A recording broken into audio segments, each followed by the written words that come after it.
Hello guys, ayan. Papunta na naman kaming babuyan. Supply ng manok. Be! Be! Di bate! Be! Di bate! Be!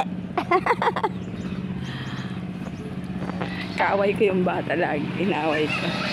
Be! Inaaway ako. Look at this. May paggawa ng hollow blocks.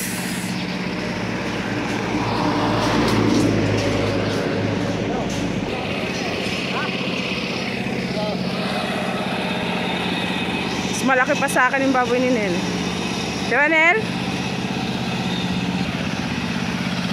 Dali lang gumawa ng hollow blocks.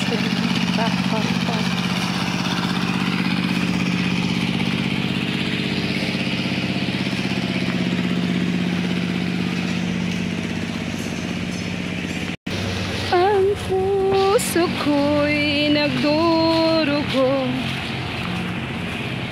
kasi natusok ng pako.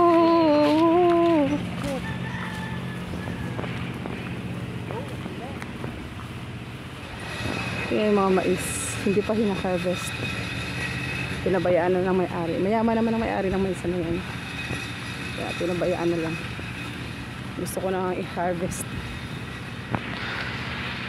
Bayabas.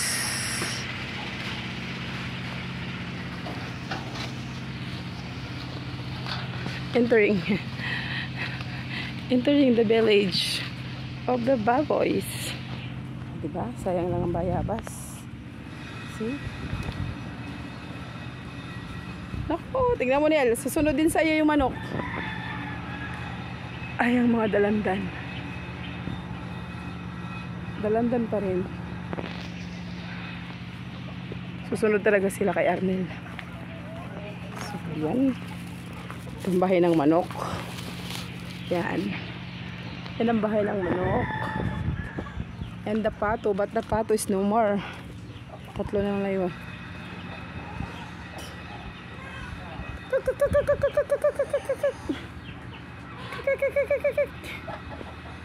Ada sila sa loob. Yan. Sumunod kay Arnel. Oh. See? So, daming manok. See that chicken? Ay, pasang yun. Daming chicken. Look at that.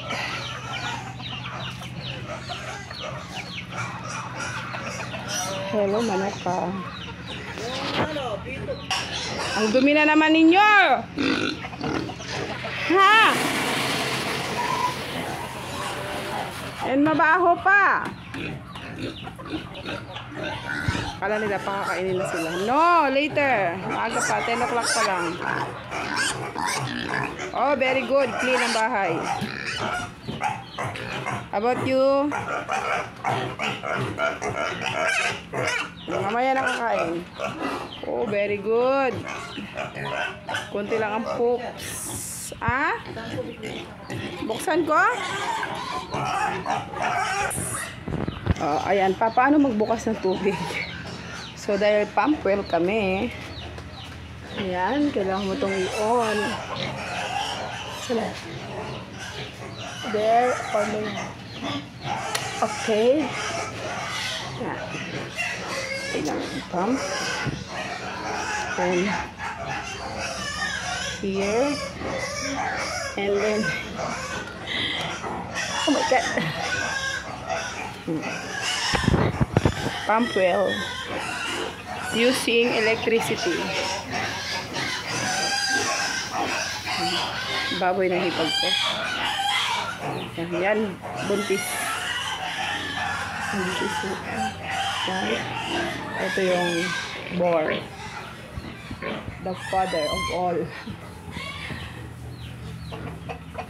Tingnan natin, maliligo sila.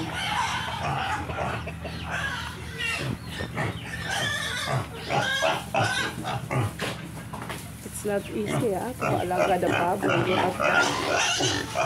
have to face it. No food! 1 month old.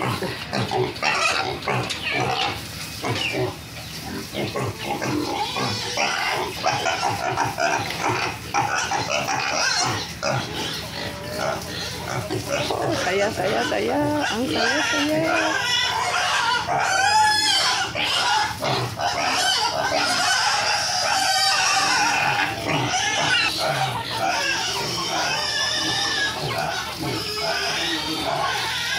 Ang saya tumiklik.